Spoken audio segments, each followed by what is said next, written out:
Hello my boys, good morning. This is my day 1 summary for my Path of Exile to Early Access Deadeye journey. As you know, I'm playing Ranger and I ascended into Deadeye. And here I will show you how it went, and I will talk about my skill tree progression, I will explain my rotation, I will talk about my items, I will give you some tips, and also towards the end I will have gameplay footage, live gameplay footage with commentary. So you can see it live, how this build performs. So far I'm very happy with this build. The more you progress, the more powerful it gets. Here, for example, in this video that I'm putting now on the screen, I'm under level, 1 level under, and I'm still pumping damage quite good. If you notice the rotation, I'm putting lightning rods on the ground, then I'm shooting with lightning arrow, but the support gems that you use are essential, so you have a good time. We will talk also about the support gems. I'm not abusing any special mechanic, anything broken. This is simple and clean. It will not see any nerf and it's steady go. Okay, enough talking, let's jump into it and talk about everything. Let's go. Okay, my boys, so we are in game now. I'm level 42 and I ascended into Deadeye. I did the first lab trial. Yeah? Let's talk now about the skill gems, which are very important. I'm using the same setup that I use in Act 1, which is very, very important because it's lazy, it's easy to play. And if you know, in Path of Exile, I encourage lazy play. I don't want to press too many buttons. Actually, I'm pressing just 2 buttons, and for very hard enemies, I might press 3. I also apply this mark here. Okay, enough talking, let's talk about the rotation, how it went. So first I'm placing lightning rods on the ground and then I'm shooting with lightning arrow. For most monster packs you don't even have to place the rods because lightning arrow hits multiple targets as it is. You notice I shoot 2 arrows, we will talk about that in a second. This is the rotation. For hard bosses you will place 2 times lightning rod. Then you shoot with lightning arrow, and this will give you a nice combo for more damage boost. Now let's talk about the support gems. For lightning arrow here, I went with martial tempo that gives you 25% more attack speed, meaning that you can shoot faster. This is big. And this one here, that is just a damage boost. Early campaign, you will struggle with mana. That's why early you will use this skill gem here, which is inspiration. You will put it here. This will be your setup for early Act 1, for example. You will struggle with mana, you just put inspiration. When you reach Act 2 and you feel that you don't have any mana problems, no problem, you put this one, Lightning Infusion. That will boost your DPS, now you'll have more damage. Now for Lightning Rod here, I went with Scatter Shot. This will make that you fire 2 additional projectiles. So you put more rods on the ground. This is a nice damage boost and you place them really fast. And the next support, I went with this one, Magnified Effect. So these rods have area of effect, more area of effect. Why this is important? They get activated faster and they overlap. So when the explosion detonate, they will overlap from distance and they will damage the boss. That's how I like to do it for hard bosses. I put 2 rounds of lightning rods, then I shoot my normal attacks. Like this. Keep in mind that I'm using WASD, so you shoot on the move. Yeah, you shoot like this on the move. I think that WASD is much better than the mouse. I remember to do this. And these are the gems. What's crazier that you can get them early Act 1, or everything that you see here and you stick to them, which is quality of life. Now for the aura here, I went with Wind Dancer, that will make you more tanky. And you can lose the charges when you get hit, but you will get them back up. So the enemies are less likely to hit you. This is for the defensive boost and it's nice. Here, Voltaxic Mark, it also helps with some bosses. It will help you shock the enemies faster. Shocked enemies take more damage. We also apply shock passively because we took some skill nodes in the skill tree that we will see in a second. So the enemies take more damage from all sources, which is nice. And we can also electrocute. So the moment you put these lightning rods on the ground and you shoot with lightning arrows, the main enemies will get electrocuted.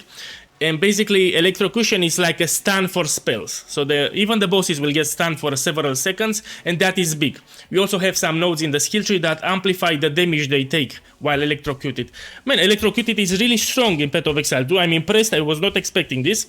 So let's talk now about the skill tree progression. Okay, my boys. As you can see, I just took the first lab. And most of the enemies, as explained, they attacked us from close range. And for some bosses, you will even see me often getting close to the boss. You will learn the mechanics of the boss. Also, they have a cue. When they do a special ability, you will hear it. But I will do some bosses with you live. So here is how I progress my skill tree. I went this way. I took this one more damage. Some pierce chance here. Then I went down, like here. Down, down, down. Then I took these nodes here. Increased elemental damage to attacks and some physical damage mitigation. Then I went with this one, targeted close range, you know, we deal more damage at that. Then I went here at the top and I took some lighting penetration because we are using lighting skills. 15 lighting penetration is big. Also some dexterity. Then I went here at the bottom. I went like this. Take here damage with bows. This one increases and reductions to projectile speeds also apply with damage with bows. These are damage with bows, and the free pierce, +1 pierce, which is nice. All our arrows now will also pierce one target, is good. Then let me remember what I did. I went here up. Here we electrocute the enemies much more faster. Electrocute build-up, it's called in POEGuy 2. And here, when the enemies are electrocuted, they have 20% increased damage taken, which is big damage boost, we take it. Then here, this is optional, by the way. If you struggle with mana, you can take this. Also, it's useful. Sometimes when you press the flask, it will not consume charges, and it's close by, maybe you want to take it also. Yeah, 10% chance for your flask to not consume a charge. Good. Then we go here down, and we have here more lightning damage. This helps. Lightning damage, chance to shock. Shock is important. And also the shock spread. It's basically shock proliferation. Good. Electrocute again, the enemies get electrocuted faster. And here we have some wacky combination for shock and electrocution, which we deal both. Then I will progress like this. So we have here projectile speed, because we have this node here, increases and reduction to projectile speed, also apply with damage with bows. So taking these nodes now, not only that will give us projectile speed, but also damage with bows. Everything was calculated. Okay, this is for the day 1 summary, then I will keep you up to date. Now let's talk about my items. In Act 3 you will start seeing this bow base. Bow attacks fire an additional arrow. Look, I found one in here. It drops pretty often, but it's overpowered. So now instead of 1 arrow, I'm shooting 2 arrows. This is big. Yeah. So I tried to roll 1, this is the best I could get. Keep in mind, in this game you can get crazy combinations, but I was unlucky. And let's talk about my items. So you want most likely to equip a base with bow attacks fire an additional arrow. You can even buy from the vendor because it's a common base in Act 3. Let's see my items. Most of these items are from Act 1 and 2. They have nothing special. I have no uniques. Just one unique. Man, I played this game a lot. I dropped just one unique. You know, I'm unlucky. I prioritize life. So on these all items, I'm looking if they have a good life roll. For example, the helmet I have 83. You want resistances and life. Here it's a good example. It gives me some resistances, some life. This should be your priority for the gear.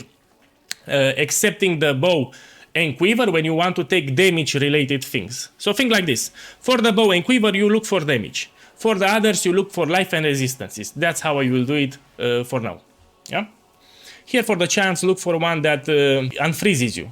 When the enemy freezes you, you want to unfreeze fast as possible. You don't want to stay frozen because you will die most of the times. You know, to be frozen 3-4 seconds, it's death. In this game, the enemies will surround you and you will die.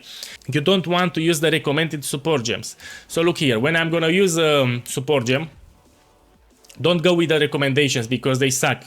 You click this button here, show recommended gems, and now you have access to all the support gems, yeah? So now you can find those support gems that I told you in the intro, yeah, what I'm using here. Now this is a tip, so you need to know about it. As you can see, you want to put, I repeat, this one for 25 more attack speed, and if it's Act 1, you'll put inspiration actually. Yeah, if you have questions, write in the comments or join the guild Discord server, you will have it in the description of this video. Okay, so we talked about the items, we talked about the skill gems, we talked about the rotation, we talked about the skill tree. Then I will take this one for one more projectile, which will be big. One more projectile will help me to put more rods on the ground. Also to shoot with 3 arrows now, not 2. My boys, now I'll do some live gameplay with commentary so you can see it how it plays. Now let's go this way. So master level 40, I'm 42. Okay. You see, it's pretty easy. And you'll see also the rotation in action. Let's find some enemies. Bam! This is very lazy to play. 1 second, I need to pay attention to the minimap. I like to go with the minimap open.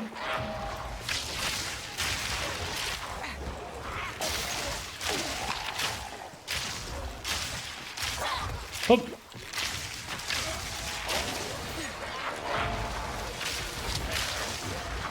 These balls, I think I need to dodge them. They do a lot of damage.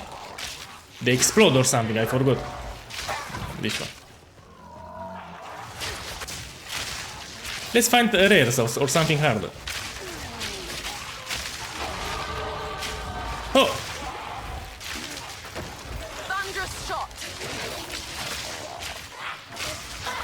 Oh, here it's a fat rare.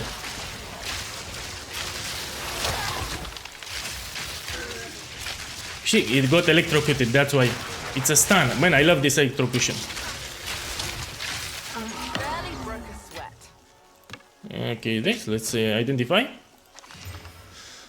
I'm looking for life and resistance, as I explained. Good. Oh.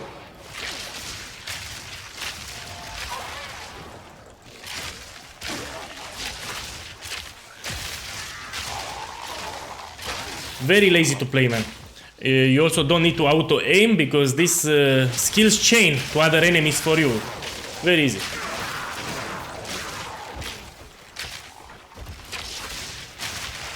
Love it. So this is the same gameplay as Act 1, nothing changed.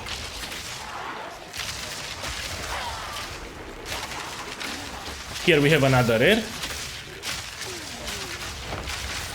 Oh.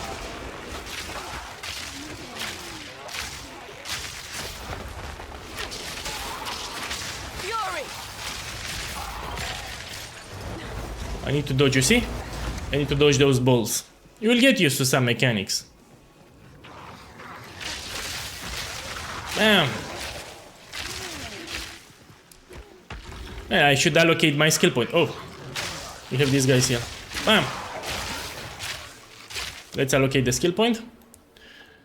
Okay, I will go this way. Huh? Oh, what do you know? I need to go down like this. Okay, let's go. Put dexterity here.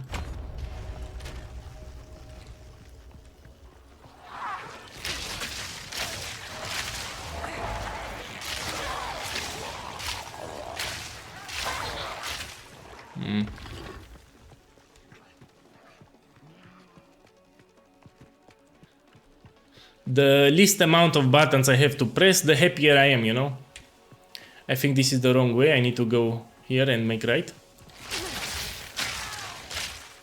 And here it's a simple setup to buttons. Since some classes that they need to press 5 or more buttons, no thanks, I don't like that. POEGuy is lazy. Oh, here we have a door. Let's go. Oh.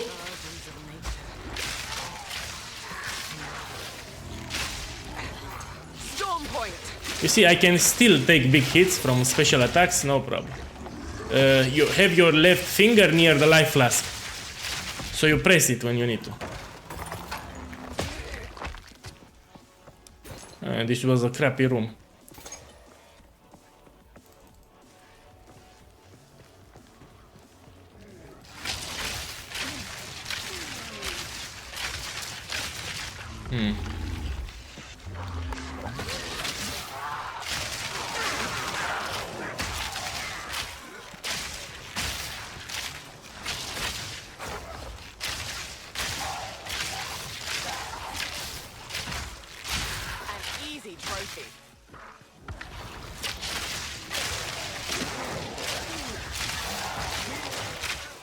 Yeah, so this is the day 1 summary. I will keep you up to date. So each day I will give you a summary with my skill tree progression. If I change my support gems. 1 second, so this lady is pissing me off. It's actually deadly, this monster. These balls that follow me around can one-shot me. Good. Let's identify this bow. You see, very powerful bow. Attack speed, all projectile skill gems, but I don't want to waste additional arrow. You can also check the DPS meter, so we have take it as a reference. Doesn't need to be exact because this is not the real number. I have notes, even point blank, that boost this number much more higher at targets at close range, but it doesn't show here. See, so additional arrow, it's actually goated. We keep it like this.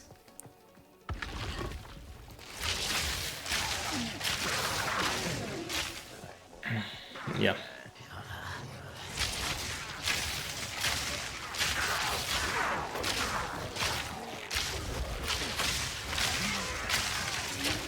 So far I'm enjoying the game. It reminds me of Diablo 2. It's actually a great game. And what I love the most, that you don't have those annoying numbers like in other games, you know, damage numbers above the enemies. You know, that's a tactic from Korean games when a game is really bad, they add in Asia they add numbers above the heads, so they make the fight more dynamic. It's a trick actually. It tricks the people, and I love that they haven't done this here. I can see the fight clean without the numbers everywhere. Game looks good. It's a polished game. I love it.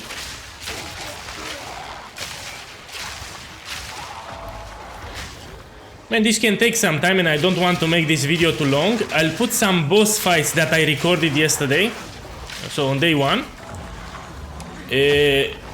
with timestamps, yeah, so you can see the fights, how it went. Also like this login screen, it shows you the act. It looks good. Okay, my boys, good luck and talk soon.